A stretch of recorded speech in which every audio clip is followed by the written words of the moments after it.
കാലിൻ്റെ മുട്ടിൽ ഇടയ്ക്കൊക്കെ വേദന അനുഭവപ്പെടുന്നു. അതുകൊണ്ട് തന്നെ വേദന കുറയ്ക്കാനുള്ള എക്സസൈസസ് ഒക്കെ യൂട്യൂബിൽ നിന്ന് നോക്കിയിട്ട് ചെയ്യാനും തുടങ്ങി. പക്ഷേ ഇടയ്ക്ക് വേദന കൂടിയ സമയത്താണ് ഞാൻ എക്സസൈസ് ഒക്കെ സ്റ്റോപ്പ് ചെയ്തത്. ഇപ്പം ഞാൻ റെസ്റ്റിലാണ് സർ. ഇനി ഈ വേദന മാറ്റാൻ ഞാൻ എന്ത് ചെയ്യണം?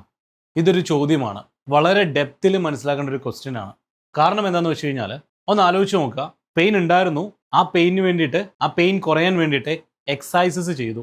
എക്സസൈസസ് ചെയ്തിട്ട് പെയിൻ കൂടിക്കഴിഞ്ഞപ്പോൾ സ്റ്റോപ്പ് ചെയ്തു.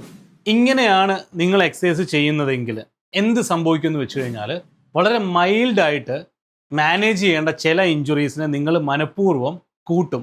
അതുകൊണ്ട് തന്നെ പ്രശ്നങ്ങളും കാൽമുട്ടിൽ കൂടും. ഇതിനുശേഷം ഇഞ്ചുറി കൂട്ടിയതിന് ശേഷം പിന്നെ പെയിൻ കുറയ്ക്കണം, സർജറി ഒഴിവാക്കണം എന്നൊക്കെ വിചാരിച്ചു കഴിഞ്ഞാൽ അത് നടക്കില്ല. അപ്പോൾ അതുകൊണ്ട് ഓൺലൈൻ റെഫറൻസ് എടുത്തതിന് ശേഷം നിങ്ങൾ എക്സസൈസസ് ചെയ്യുന്നുണ്ടെങ്കിൽ കറക്റ്റ് ആയിട്ടുള്ള ഒതന്റിക്കേറ്റഡ് ആയിട്ടുള്ള ഒരു സർവീസ് പ്രൊവൈഡറിന്റെ അടുത്ത് നിന്ന് മാത്രം നിങ്ങൾ ചെയ്യുക. കറക്റ്റായിട്ട് എക്സസൈസ് മനസ്സിലാക്കിയിട്ട് നിങ്ങൾക്കനുസരിച്ചിട്ടുള്ള ഇൻഡിവിജ്വൽ ആയിട്ട് ഡിസൈൻ ചെയ്തിരിക്കുന്ന എക്സസൈസസ് മാത്രം നിങ്ങൾ ചെയ്യുക. അല്ലാണ്ട് ജനറൽ സ്ട്രെങ്തനിങ് എക്സസൈസസ് എന്ന് പറഞ്ഞു വരുന്ന ഒന്നും തന്നെ ചെയ്തിട്ട് നിങ്ങളുടെ ചെറിയ പ്രശ്നങ്ങൾ വലുതാക്കാതിരിക്കുക.